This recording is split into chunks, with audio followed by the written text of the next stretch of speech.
اور بابا اگر خان آپ کا لیڈر ہے, آپ سب اکٹھے ہیں, تو ابھی تک آپ نے کیا کیا ہے؟ آپ بتا دیجئے کہ آپ نے احتجاج کیا, اس کا کیا نتیجہ نکلا؟ کچھ سازشی تھیریاں ہی سامنے آئیں. ابھی بھی آپ کہہ رہے ہیں جی محرم کے بعد جو ہے وہ پھر احتجاج کریں گے, پرامن کریں گے. کیا کریں گے؟ کیا رہ گیا ہے باقی؟ اور اگر آپ پچھلے کچھ 2-3 مہینوں کے ہی واقعات صرف ایک نظر دیکھ ہی لیں تو آپ کو پتہ لگے گا کہ یہ سیاسی منظرنامہ جو ہے اس میں خان کو باقاعدہ طور پہ ہم نکلتا ہوا دیکھ رہے ہیں.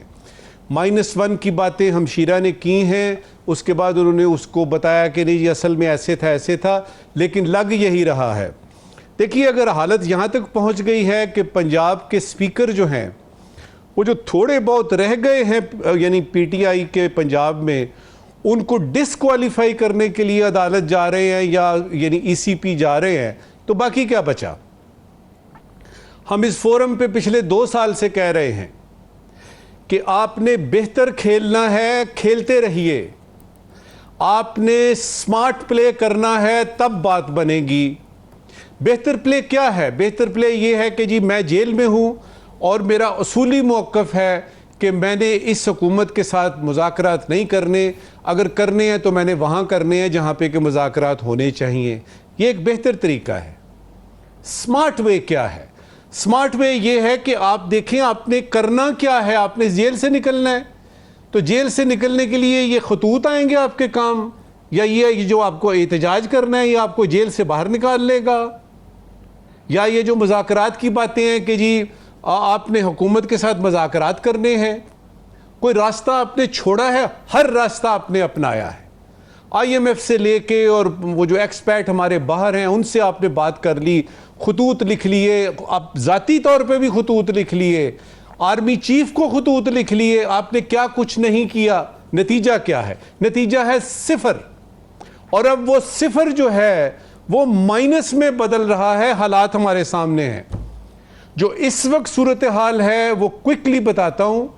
آخری بات اس وقت کی, 8 فروری کو جو الیکشن ہوئے تھے اور وہ جو غیر یقینی سیاسی صورتحال کی ہم باتیں کرتے رہے اور باتیں سنتے رہے, اب پتہ لگا ہے ان ریزرو سیٹوں کا, مخصوص نشستوں کا فیصلہ ہونے کے بعد کہ آپ کی وہ غیر یقینی صورتحال جو ہے حکومت کے تئیں اور آس پاس جو باقی پارٹیاں بھی ہیں ان کے تئیں یہ ہے کہ وہ غیر سیاسی یقینی جو صورتحال تھی اب ختم ہو گئی ہے.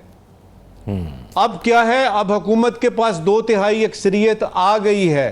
جب نہیں تھی تو 26ویں ترمیم کروا لی تھی, اب تو آ گئی ہے. تو مجھے یہ بتائیے گا کہ کس طرف سے نکلیں گے خان صاحب باہر, اور خان صاحب کی کیا اس وقت کی جو آپ کی پولیٹکس ہے, جو سیاسی منظرنامہ ہے, اس میں خان صاحب کی ریلیونس رہ کتنی گئی ہے اس وقت کی. آخری بات جی, آپ نے فیصلہ کرنا ہے. ہم یہ کئی دفعہ کہہ چکے کہ آپ نے کرنا کیا ہے. ضد پہ اڑنا ہے.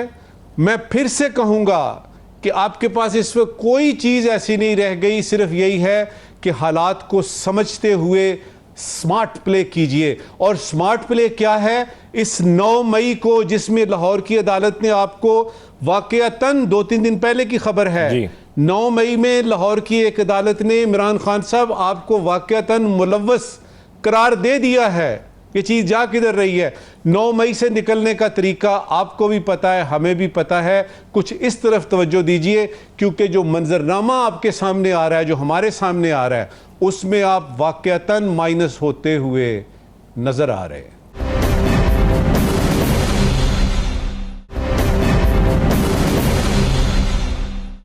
ہلالی صاحب, آپ کو کیا لگتا ہے وفاق خیبر پختونخوا حکومت کے حوالے سے کوئی ڈیسیجن سوچ رہا ہے اس حوالے سے, اور کیا فائدہ ہوگا اگر اس قسم کا ڈیسیجن لیا جاتا ہے, اور پھر کے پی کے حکومت کس طرح اپنے آپ کو بچائے گی, خاص طور پر جب مخصوص نشستوں کا فیصلہ اب آ گیا ہے اور نمبر گیم بڑی محدود ہو گئی ہے, آزاد ارکان اب کافی ہو گئے ہیں جن کو شامل کیا جا سکتا ہے؟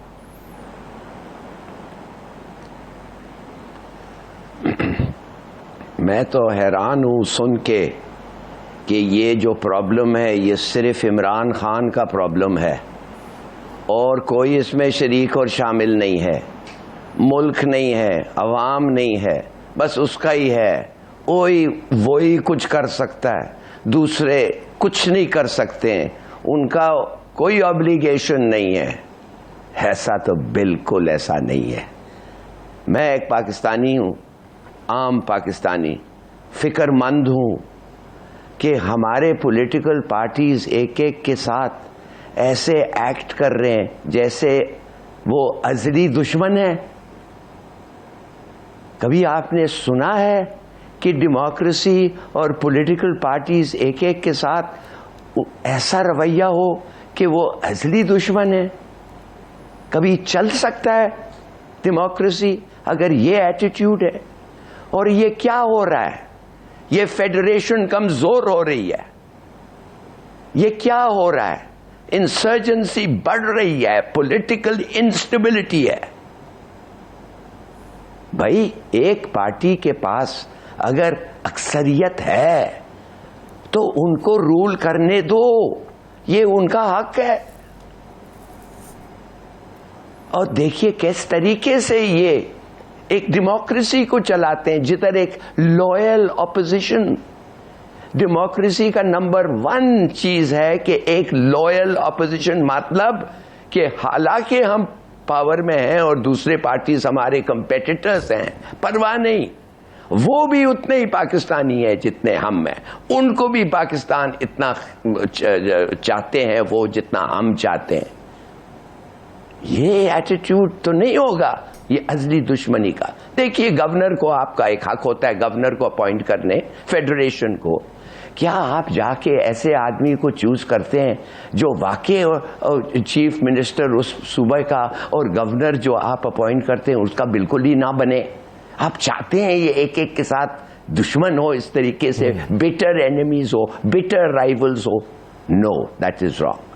خدا کے لیے آپ اپوائنٹمنٹ کر سکتے ہیں ایک ایسے آدمی کا کریں جو ایکسپیرینسڈ آدمی ہے. بھئی آپ تو اپوائنٹ کر رہے ہیں اس کو الیکشن نہیں لڑ رہا ہے, آپ کا فیصلہ ہے. کتنے سارے پاکستان میں سینئر پولیٹیشنز ہیں جن کو آپ اپوائنٹ کر سکتے ہیں. کیا اس کو ہی اپوائنٹ کرنا ہے جو دن رات وہ لگا رہے گا اس پیچھے چیف منسٹر کے, اس کو نکالو, اس کو لاؤ, اس کو لاؤ؟ میرا فائنل ایڈوائس ہوگا گورنمنٹ کو دھکا نہ دیں, گرنے دیں اگر گرتا ہے. آپ کو کوئی ضرورت نہیں ہے دھکا دینے, ڈیموکریسی میں اس قسم کے دھکے نہیں دیتے. گرے گا تو ٹھیک ہے, میجورٹی جس کا ہوگا اس کو آپ بنائیں چیف منسٹر.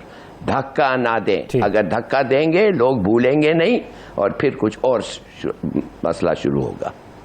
جمیل صاحب آپ کو کیا لگتا ہے, کیونکہ خیبر پختونخوا تک محدود ہو گئی پاکستان تحریک انصاف, اور اس کے ساتھ ساتھ پھر اب حکومتی وزراء یہ کہتے ہیں کہ کے پی حکومت کو وفاق سے یا کسی اور سے خطرہ نہیں ہے بلکہ خود اپنے آپ سے خطرہ ہے, ان کے اندر اتنے اختلافات ہیں کہ وہ خود شاید گر جائیں؟ دیکھو اختلافات ہر جگہ ہوتے ہیں اور ہونے بھی چاہیے, اسی کا نام تو ڈیموکریسی ہے. لیکن یہ جو تحریک انصاف ہے اس کے 2 پہلو میں دیکھ رہا ہوں. مجھے 3 قصے یاد آتے ہیں ہسٹری کے اندر اگر آپ جائیں. ایک ماؤ زیدونگ, ایک مہاتما گاندھی, اور تیسرا اگر آپ کہہ لو تو ہمارے نیبرز یہ جو افغانستان ہے ان کی جو موومنٹ تھی 79 کی آپ دیکھ لو. اور اس کے بعد پھر آپ دیکھو کہ وہ مسعود آیا, باقی آئے, اور آج آپ کے سامنے ایک ایسی فورس کھڑی ہو گئی ہے جو کہ ایک پرایا بن گئی ہے.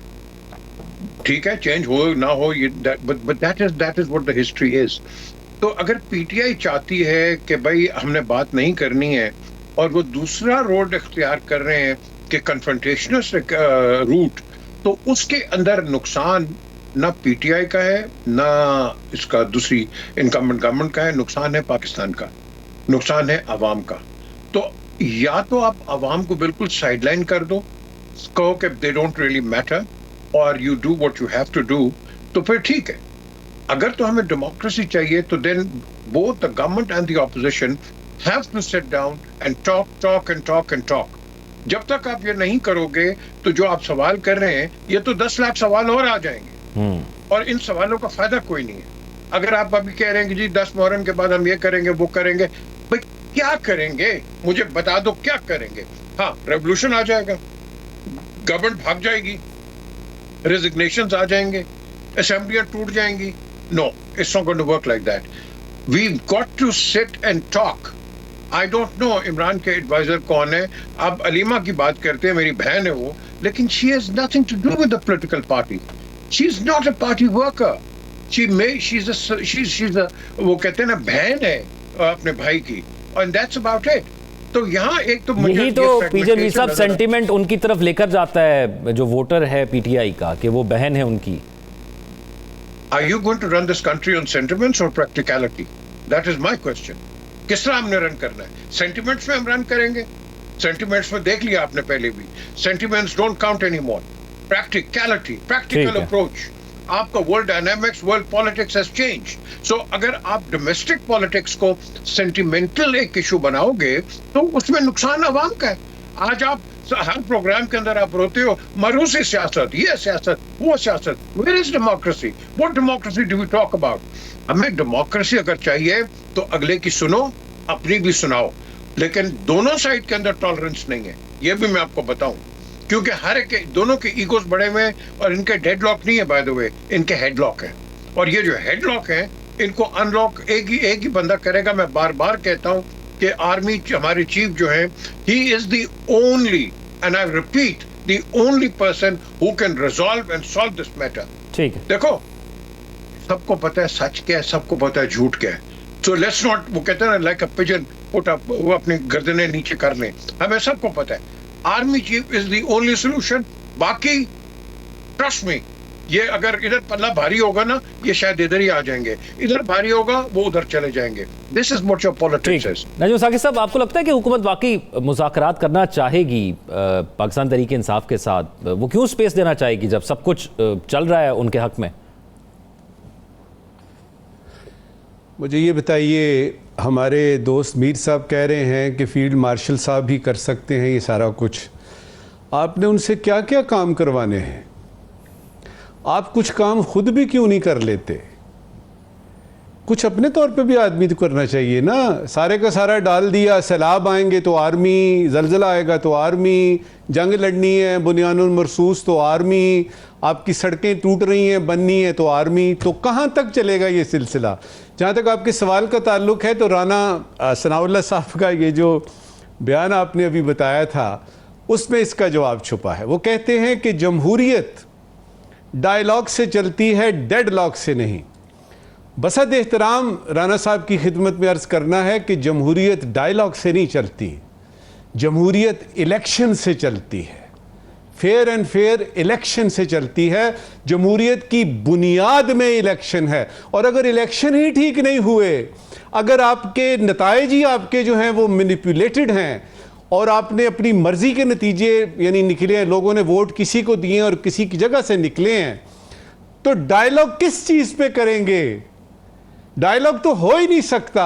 یہ تو نہیں ہو سکتا الیکشن کروائے آپ نے, اس کے نتائج اپنی مرضی کے لیے, اور کہا جی آئیے اب ڈائیلاگ کرتے ہیں. ہیلو, یہ کون سے ڈائیلاگ ہے بھائی؟ اور پھر ڈائیلاگ ہم دیکھ چکے ہیں. تو میرے خیال میں یہ جو بات ہے نا, جمہوریت ڈائیلاگ سے چلتی ہے, ڈائیلاگ سے انٹرنیشنل ریلیشنز چلتے ہیں. جمہوریت چلتی ہے آپ کی الیکشن اور فری اینڈ فیئر الیکشن, اور وہ نتائج جو عوام نے ووٹ دیے ہیں اس کے مطابق. ہلالی صاحب, آپ کو لگتا ہے کہ کیونکہ حکومت جو ہے وہ نومبر کے بعد پاکستان تحریک انصاف کے حوالے سے کوئی تھریٹ محسوس نہیں کرتی کہ وہ کوئی پریشر بلڈ کر پائیں گے, تو حکومت کی یہ جو سوچ ہے گزشتہ 7-8 ماہ کے اندر جو بنی, یہ انڈر ایسٹیمیٹ کر رہے ہیں پاکستان تحریک انصاف کے جو ووٹرز ہیں یا جو ان کے پاس عوامی پاور ہے اس کو؟ کروا لے الیکشنز نا, انہوں نے لمبی تقریر کی ہے الیکشنز کا, تو کروا لے, ہر چیز پتہ چل جائے گا, ہر فیصلہ آ جائے گا. کوئی ضرورت نہیں ہے ڈائیلاگ کے لیے, الیکشن ہی بتا دے گا آپ کو ہر چیز, اور یہ سب کو پتہ ہے, اور ریزرویشنز کیا ہیں وہ بھی سب کو پتہ ہے. تو پی جے میر صاحب, آپ کیا سمجھتے ہیں کہ یہ معاملہ اسی طرح بیانات کی حد تک جائے گا, ٹائم بائی کیا جائے گا, یا کوئی مذاکرات کی طرف جائے گا اور پاکستان تحریک انصاف کے لیے کچھ آسانیاں پیدا ہو سکتی ہیں؟ مین چیز تو یہی ہے کہ وہ عمران خان کی رہائی چاہتے ہیں. وہ کسی طرح آپ کو تھرو ڈائیلاگ یا احتجاج نظر آتی ہے؟ جب تک آپ کے ریلیشن ہندوستان کے ساتھ، افغانستان کے ساتھ صحیح نہیں ہوں گے، یہ اگر جھوٹ بلوانا ہے تو کوئی اور بات ہے. ہمارے ڈیفنس کے لیے بہت ضروری ہے، ہماری اکانومی کے لیے بہت ضروری ہے، کیونکہ ہماری پولیٹیکل گورنمنٹس ہم نے دیکھ لی ہیں، جیسے الیکشنز ہوتے ہیں، جیسے آپ ان کو وہ کہتے ہیں نا لیفٹ رائٹ کرتے ہیں، وہ ہمیں سب پتہ ہے، سب چیز پتہ ہے. دی اونلی پاور ان پاکستان جو کہ because of our current political situation and not now, right from 47, 48 سے آپ لے لو، that is the reason کہ آپ کی جو ملٹری ہے، یہ لوگ کئی مجھ سے اختلاف کریں گے، لیکن یاد رکھنا یہ فوج ہی آپ کو سٹیبلائز کرتی ہے. فوج ہی کی وجہ سے آج آپ کے پاس ڈیمز ہیں. آج یہ ہم پولیٹیکو کرتے ہیں، کس پولیٹیکل پارٹی نے ڈیمز بنائے مجھے بتا دو؟ بنائے کسی نے؟ فوجیوں نے بنائے. تو کام فوجی کرتے ہیں سارا، اس لیے کرتے ہیں کہ آپ 50s کے اندر دیکھ لو، مہینے کی گورنمنٹ، 10 دن کی گورنمنٹ، 2 دن کی گورنمنٹ، آپ گورنمنٹ اس طرح چینج نہیں. اس کا سیاسی حل آپ کوئی دیکھ رہے ہیں پی جے میر صاحب؟ کیونکہ وزیراعظم صاحب نے مذاکرات کی دعوت دی ہے، ملے بھی ہیں، کیا آخر کہیں پی ٹی آئی اس حکومت کے ساتھ بیٹھنے کے لیے کسی چیز پر تیار ہوگی؟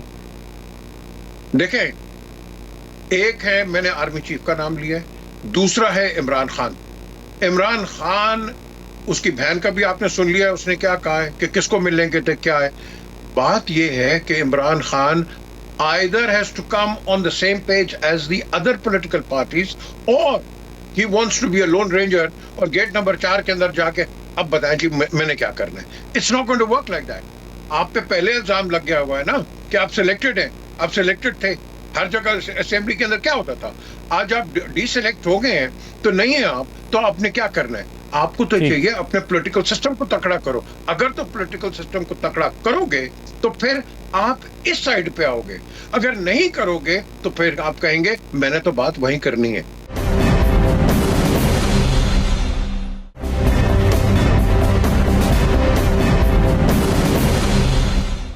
بریک کے بعد خوش آمدید ناظرین. حکومتوں کی کچھ مجبوریاں ہوتی ہیں اور عوام کی کچھ امیدیں ہوتی ہیں، اور عوام ہمیشہ یہی امید رکھتی ہے کہ ان کے لیے کچھ بہتری ہوگی، لیکن ہر آنے والے دن ایک دوران خواب کی طرح نظر آتے ہیں. پیٹرول پر 8 روپے بڑھا دیے گئے. نئے مالی سال کا یہ آغاز تھا اور اس میں پہلا تحفہ جو ہے وہ مہنگائی کی شکل میں ملا، اور کیونکہ جب پیٹرول کی قیمت بڑھتی ہے تو ضرورت کی تمام چیزوں کے ریٹس جو ہیں وہ بڑھ جاتے ہیں. لیکن حکومت کی جو مجبوریاں ہوتی ہیں اس میں آئے دن ہمیں یہ خبریں سننے کو ملتی ہیں، اور ایک اور اہم خبر ہمیں سننے کو یہ ملی کہ پنجاب اسمبلی میں منسٹرز، ڈپٹی اسپیکر اور اسپیکر کی جو لیو الاؤنس تھے اس کو بڑھا دیے گئے ہیں کہ اگر وہ 1 مہینے کی چھٹی پر بھی ہوں گے تو ان کو پوری تنخواہ ملتی رہے گی. ماضی میں جو ہے وہ اس وقت کی موجودہ حکومت جب اپوزیشن میں ہوتی تھی تو پیٹرول کی جب قیمت زیادہ ہوتی تھی تو کیا موقف رکھا جاتا تھا؟ ہلالی صاحب، اب کے وزیر اعظم شہباز شریف صاحب ماضی میں یہ کہا کرتے تھے کہ پیٹرول کی قیمت کم ہونے سے انفلیشن میں کمی ہوتی ہے، اور جب عالمی سطح پر تیل کی قیمتیں کم ہو تو عوام کو ریلیف دینا چاہیے. یہ اب جب وہ حکومت میں آئے تو اتنی لیوی اور اتنا ٹیکس لگا کر یہ چیزیں کیوں بھول گئے؟ آپ کو کیا لگتا ہے؟ پرائم منسٹر صاحب تو اکانومسٹ کے لیے مشہور تو نہیں ہے، وہ اکانومی کے ایکسپرٹ نہیں ہے، تو اس وقت تک میں اس بات کو ادھر ہی چھوڑ کے آپ سے میں کہوں گا کہ یہ جو معاف کریے رونا دھونا ہوتا ہے ہمارا اکانومی کے بارے میں، تھوڑا سا آپ اگر ملاحظہ کریں اور سوچیں کہ کیا یہ جو کرنٹ انفلیشن جو ہے 3.4% اس سے کم کبھی ہوا ہے؟ ایک سال میں 3.4% ان ریسنٹ ایئرز کبھی کم ہوا ہے انفلیشن؟ بلکہ یہ تو 4% جو گورنمنٹ کا ٹارگٹ تھا اس سے بھی کم ہوا ہے، مگر اتنا ہی شور مچ رہا ہے کہ مہنگائی مہنگائی. اب آپ نے پیٹرول پرائس کا 8 روپیہ بڑھائے، کیا یہ پیٹرول جو ہے ایک انٹرنیشنل کموڈٹی نہیں ہے؟ کیا یہ صرف پاکستان میں ہے اور ہم خواہ بڑھا رہے ہیں، ہمیں 1 روپیہ کا مل رہا ہے؟ بھائی جب آپ کنٹرول نہیں کر سکتے، پرائس مارکیٹ کنٹرول کرتا ہے، سپلائی اور ڈیمانڈ کنٹرول کرتے ہیں، تو کیا بڑی بات ہے اگر پیٹرول 7 یا 8 روپیہ زیادہ بڑھا؟ بہت بڑی بات ہے غریبوں کے لیے، میں مانتا ہوں، مگر ایز این ایکشن اس میں کیا الوجیکل ہے؟ آپ سبسڈی دے سکتے ہیں کیا؟ نہیں دے سکتے. کیوں نہیں دے سکتے؟ اس لیے آپ کا اکنامک پالیسیز اور اکنامک کنٹرول اتنا تباہ کن ہے کہ آئی ایم ایف جس سے آپ جا کے بھیک مانگتے ہیں وہ جب آپ کو پیسے دیتے ہیں وہ کیا کہتی ہے آپ کو؟ کہتی ہے تم کنٹرول نہیں کر سکتے ہو، ہم کنٹرول کریں گے. ہمارے پیسے ہیں جو تم استعمال کر رہے ہو، ہمیں ہمارے پیسے واپس چاہیے، لہذا ہم کنٹرول کریں گے. اگر چلیے وہ تو آپ کو کنٹرول نہیں کرنے دیں گے. آپ کو سبسڈی نہیں دیں گے. BISP جو بے نظیر انکم سپورٹ پروگرام ہے، اس سے زیادہ کب غریبوں کو آج سے زیادہ کب مل رہا تھا پیسے؟ نیور. سب سے زیادہ غریبوں کو دے رہے، پھر بھی ہم نہیں افورڈ کر سکتے. آئی ایگری، مگر دے رہے، اچھی بات ہے. بھائی ہلالی صاحب، وہ آپ نے انفلیشن کا ریٹ کی بات کی یا یہ فگرز کی بات کی، ہمیں یہ گراؤنڈ سطح پر اس طرح نظر نہیں آتے. لوگ کمپلین کرتے ہیں ان کی نہ تو بائنگ پاور زیادہ ہوئی ہے اور نہ ہی جن چیزوں کے ریٹ بڑے تھے وہ کم ہوئے ہیں. دیکھیے، اگر آپ کہہ رہے ہیں کہ 3.4% جو آئی ایم ایف کو دیا گیا ہے اور گورنمنٹ پہ چل رہی ہے سب چیز، تو اگر وہ بھی غلط ہے تو پھر مجھے نہیں پتا کون سے فیکٹس اینڈ فگرز پہ چلنے چاہیے. آپ کہہ رہے ہیں کہ اس کی اتنا ملتا نہیں ہے جتنا ملنا چاہیے، تو چلیے آ جائیں. کیا وجہ ہے؟ اس لیے کہ پھر 2% پورے ملک میں 2% آپ کو ٹیکس دیتے ہیں. 2% آپ نان ٹیکس فائلر کو پریویلیجز دیے ہیں. چھوٹی گاڑی لیں، بڑی گاڑی نہیں ہے. مانے کہ آپ دے رہے ہیں ٹیکس، آپ دے رہے ہیں پولیس کا تنخواہ، آپ دے رہے ہیں روڈ، آپ بھر رہے ہیں سیکیورٹی اور سب چیز، اور جو لوگ وہ ٹیکس دے نہیں رہے ہیں ان کو آپ کہتے ہیں چھوٹی گاڑی سے آپ گزارا کریں، بڑی گاڑی کو اگر دینے کے لیے پھر آپ کو فائلر ہونا پڑے گا. میں نے اس چیز کے لیے جو میں اس پروگرام میں بار بار کہتا ہوں، نان فائلر جو کوئی کیٹیگری ہے ہی نہیں ہے جو جیل کے باہر ہوتی ہے. کسی اور ملک میں نان فائلر جیل کے باہر نہیں ہوتا، اس لیے اس کو ضروری ہے کہ ٹیکس دینا. آپ دیتے نہیں ہیں. اچھا، ایک اور چیز سوچئے، آپ کے اسمبلیز میں کون کنٹرول کرتا ہے؟ آپ کا اسمبلیز. آپ کہتے ہیں نا کہ یہ غلط ہے اور یہ وہ. آپ کو میں بتاؤں، پنجاب کا اسمبلی زمیندار کنٹرول کر رہے ہیں، سندھ کا اسمبلی زمیندار کنٹرول کر رہے ہیں. وہ کیا چاہتے ہیں؟ وہ کہتے ہیں ہمارے سے ایگریکلچر ٹیکس لے ہی نہ. واہ! مانے آپ ایک ایگریکلچرسٹ ہیں، آپ کے طرح لوگ کنٹرول کر رہے ہیں پارلیمنٹ یہ اسمبلیز کو، اور آپ نے قانون لگایا کہ نو ایگریکلچر ٹیکس. ٹھیک. اور پھر آپ شور کر رہے ہیں کہ عام آدمی کے ساتھ دیکھیے گورنمنٹ زیادتی کر رہی ہے. خدا کے لیے لیٹس گرو اپ. ہو نہیں سکتا. آپ کو 15% آپ کے کم سے کم لوگوں کو ٹیکس دینا ہے، کم سے کم 15%، ناٹ 2%. ان کو اکاؤنٹیبلٹی پہ لائیں اور جیل میں ڈالیں. جب تک یہ نہیں کریں گے یہ سب ایسے باتیں کرنا اٹس چائلڈش. وجے میر صاحب، آپ کو کیا لگتا ہے ترجیحات کیا ہے حکومت کی؟ کیونکہ عوام امید کرتی ہے کہ کچھ آسانی ہو جائے گی، گراؤنڈ لیول پر آسانیاں نہیں نظر آتی. یہ ہر سال آپ کو لالی پاپس ملتے ہیں، ہر گورنمنٹ دیتی ہے اور آپ اس پہ خوش ہو جاتے ہیں، آپ اپنے پلے بھی چینج کر لیتے ہیں. دیکھیں، آپ کے پاس پلاننگ جو ہے نا، بڑی شارٹ ٹرم پلاننگ آپ کرتے ہیں. آپ ٹانکا پٹی کے ساتھ چلاتے ہیں ملک کو. آپ کو یہ ایڈہاکزم اور ٹانکا پٹی جو ہے it's not going to work. آپ کے ورلڈ، جیسے میں نے پہلے کہا، آپ کے جو ورلڈ اکنامکس اور ورلڈ ڈائنامکس ہیں بالکل چینج ہو گئے ہیں. آپ نے اس پہ چلنا ہے. اب آپ پیٹرول کی بات کر رہے ہیں، یہ پیٹرول کیوں بڑھ گیا بھائی؟ پہلے یہ بتاؤ. یہ پوری دنیا نے بڑھا دیا تھا بائی دا وے. جب انہوں نے وہ شک ہوا کہ جی اسٹریٹ آف ہارمز بند کر دیں گے تو $10 بڑھ گیا تھا. لیکن وہ امیڈیٹلی جب انہوں نے کہا نہیں ہوا تو وہ بیک ٹو نارمل ہو گیا. اب بیک ٹو جب نارمل ہو گیا، کیا ہمیں کیا پرابلم آئی ہے؟ ہمیں 8-10 روپے یہ جو بڑھ گئے ہیں، یہ کیوں ہے کہ عام آدمی پہ اتنا یہ برڈن ڈالیں؟ بالکل ٹھیک ہے، ایک مڈل اینڈ اپر آپ کہہ لو کہ ایشلون کے اندر یس ان کو شاید فرق نہ پڑے، لیکن ایک جو موٹر سائیکل چلاتا ہے، جو رکشہ چلاتا ہے، جو چھوٹی گاڑیاں چلاتا ہے، ان کو فرق پڑے گا. کیونکہ جب ہم ریٹ آف انفلیشن کی بات کر رہے ہیں، آپ کی پر کیپٹا انکم اتنی نہیں ہے کہ آپ اپنے بچے کو پڑھانے کے لیے بھیج دو، ادھر کر دو. اس پہ بھی بات کریں گے بعد میں. لیکن دا کوشچن از، یہ آل اراؤنڈ آپ کی جو اکنامک پالیسیز ہیں وہ اتنی تکڑی نہیں ہے جتنی کی ہونی چاہیے. یہ اس نے احسن اقبال نے بڑا اچھا ایک ویژن دیا تھا 25 کا, بڑا اچھا ویژن تھا, جو کہ یہ بزدار لے کے چلے تھے پی ٹی آئی کے جو چیف منسٹر ہیں, یہ چلے تھے اس کو. لیکن اگین آپ جو چل رہی ہوتی ہے گاڑی, ہم چلتی گاڑی سے چھلانگ مار دیتے ہیں.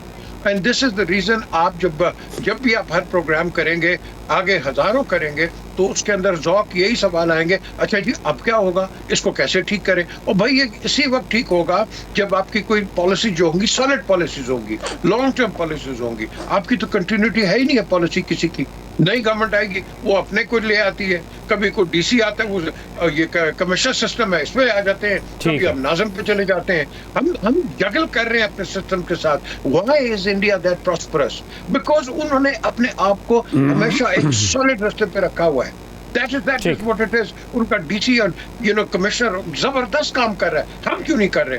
ان کو پتا ہے اگر تو آپ نے کیا. ہاں, اس کا ایک اور پہلو, آپ کوئی ڈیسیجن لیں گے نا تو یاد رکھیں آپ کی پوسٹنگ ہو جائے گی گھوٹ کی, اگر اور کیا تو شاید آپ کی ہو جائے گی کہیں اور.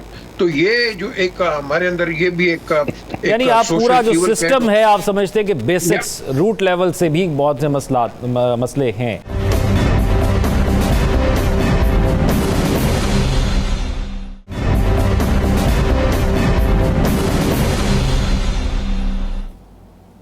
بریک کے بعد خوش آمدید ناظرین. تعلیم بنیادی حق ہے اور معیاری تعلیم بھی ہر شہری کا بنیادی حق ہوتا ہے. کیو ایس نے دنیا بھر کی جامعات کی درجہ بندی 2026 جاری کر دی ہے, جس کے مطابق پاکستان کی ایک بھی جامع جو ہے وہ ٹاپ 350 کے اندر فال نہیں کر سکی ہے, جبکہ 354 پہ قائد اعظم یونیورسٹی ہے, اور پھر نیشنل یونیورسٹی سائنس اور ٹیکنالوجی جو ہے وہ 371ویں نمبر پر ہے. پی جے می صاحب, ایک تو چیز یہ کہ معیاری تعلیم, ایک تو ہمارے ہاں تعلیم کا نظام ہی بالکل بگڑا ہوا ہے, پرائیویٹ اور گورنمنٹ میں بہت فرق ہے, اور پھر اوپر سے معیاری تعلیم میں بھی ہماری سٹینڈنگ بہت لو ہے. یہ کس حد تک نقصان پہنچاتا ہے کسی بھی ملک کو؟ یہ بالکل پہنچاتا ہے, لیکن اگین میں بلیم کروں گا اپنی لیڈرشپ کو. میں تو ایک ایگزامپل آپ کو دیتا ہوں. یہ جب عمران گیا تھا ادھر جنرل اسمبلی میں, تو اس کو میں نے ٹیکسٹ کیا, میں نے کہا don't ask for aid, and if you want to get any money or aid, ہمارے جو مدرسہ ہے اس کو اپ گریڈ کرو. تو اس نے کہا ہاں I'll do that. میرے پاس پڑا ہے میسج ابھی بھی. تو میں نے کہا کرو, لیکن نو, نتھنگ آف دا سارٹ. دیکھو ہم ایجوکیشن کی جب بات کرتے ہیں, ہماری جو سوسائٹی ہے نیچے گر رہی ہے, بڑی تیزی سے گر رہی ہے. اگر ایک آدمی ایک چوکیدار بھی ہے یا کیمرہ مین لے لو, یہ لے لو, یہ ایک بڑی باعزت ایک نوکری ہے, لیکن ان کی فیوچر جنریشن کیا کرے گی؟ مجھے یہ بتاؤ, یہ کیا کریں گے ان کے فیوچر؟ کیوں یہ اتنے مہنگے آپ کی ایجوکیشن سسٹم ہے, 40-50 ہزار روپیہ ذوق اگر ایک عام آدمی دے گا کہ میرے بچہ جا کے پڑھے اور کچھ بنے, وہ تو اپنا سارا سامان گروی لگا کے وہ تو مر جائے گا وہ. تو دا کوشچن از, آپ کی سوسائٹی آگے بڑھے گی نہیں. جو غریب آدمی ہے وہ غریب ہی رہے گا, کیونکہ اس کو جاب ہی نہیں ملے گا, کیونکہ اس کے پاس وہ کوالیفیکیشنز نہیں ہے.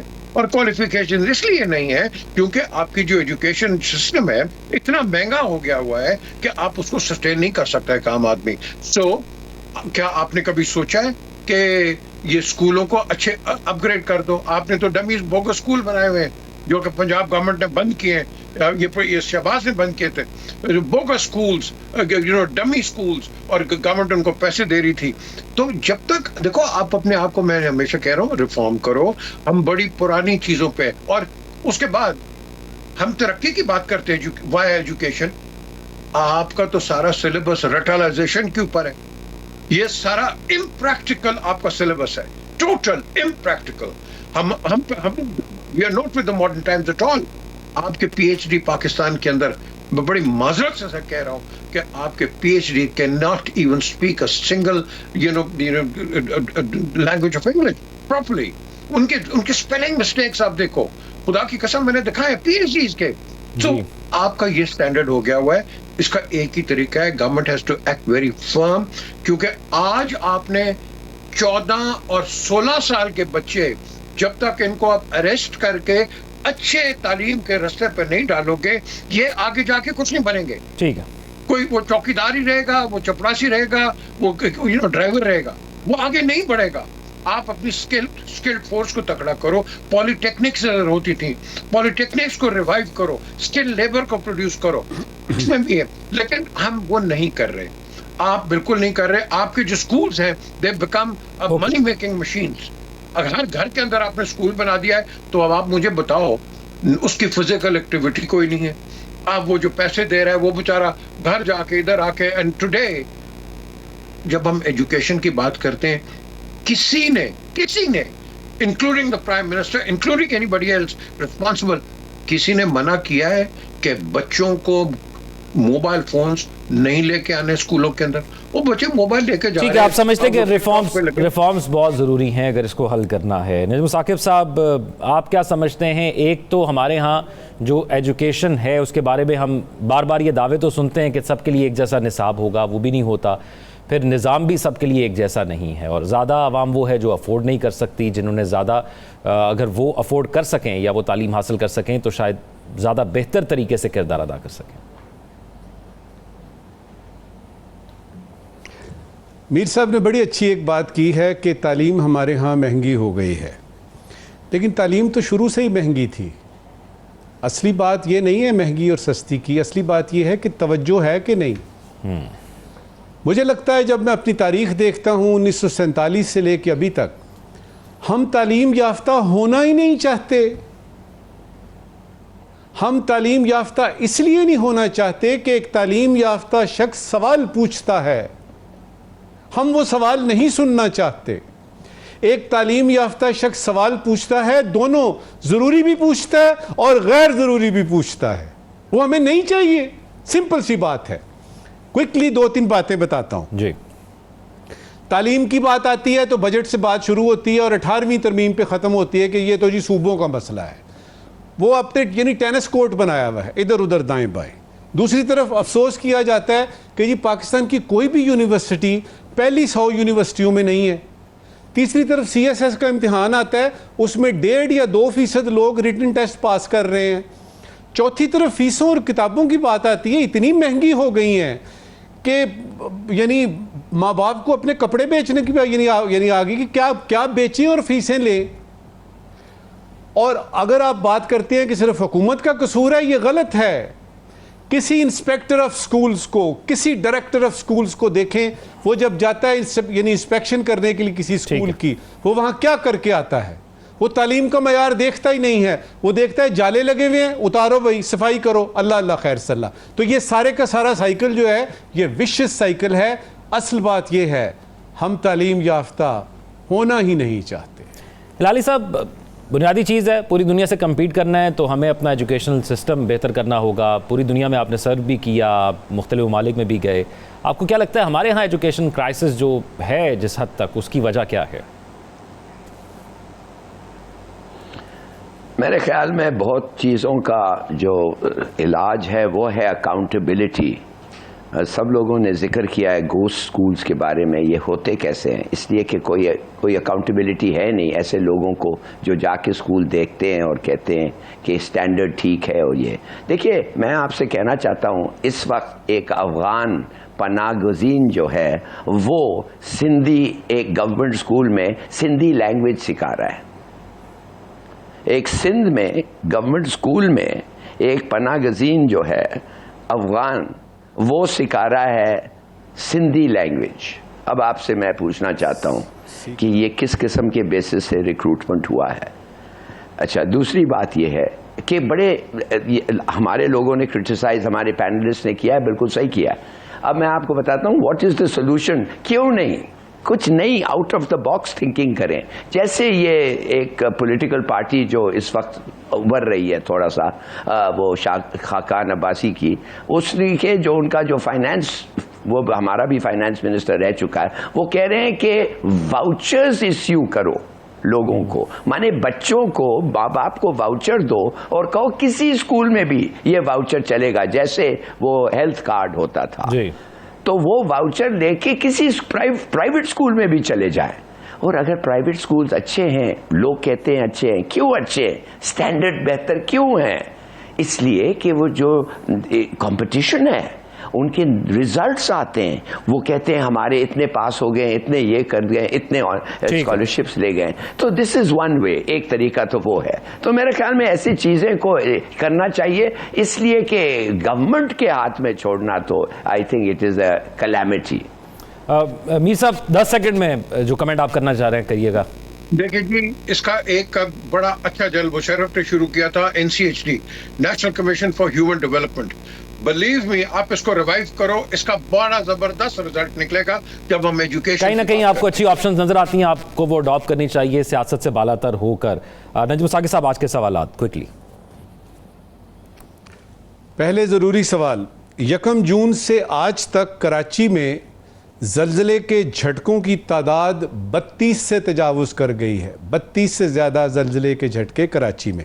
ضروری سوال یہ ہے کہ اتنے زیادہ زلزلے کے جھٹکے، کہیں ایسا تو نہیں کہ قدرت کراچی انتظامیہ کو کوئی میسج دے رہی ہے؟ رائٹ. آج کا غیر ضروری سوال، پچھلے دنوں مظفر گڑھ میں ایک ایڈیشنل ڈپٹی کمشنر صاحبہ برقع پہن کر بے نظیر انکم سپورٹ پروگرام کے کیمپ میں پہنچتی ہیں، وہاں پہ جو کیمپ لگا ہوا ہے، اور بے ضابطگیوں کا نوٹس لیتی ہیں. غیر ضروری سوال یہ ہے کہ صوبائی وزرائے قانون بھیس بدل کر نچلی عدالتوں کا دورہ کب کریں گے تاکہ پتہ لگے کہ عدالتیں قانون کے مطابق چل بھی رہی ہیں کہ نہیں. ہمارے ناظرین جو ہے وہ سوشل میڈیا پر فیڈ بیک سے آگاہ کریں گے. اپنا خیال رکھیے گا. اللہ حافظ.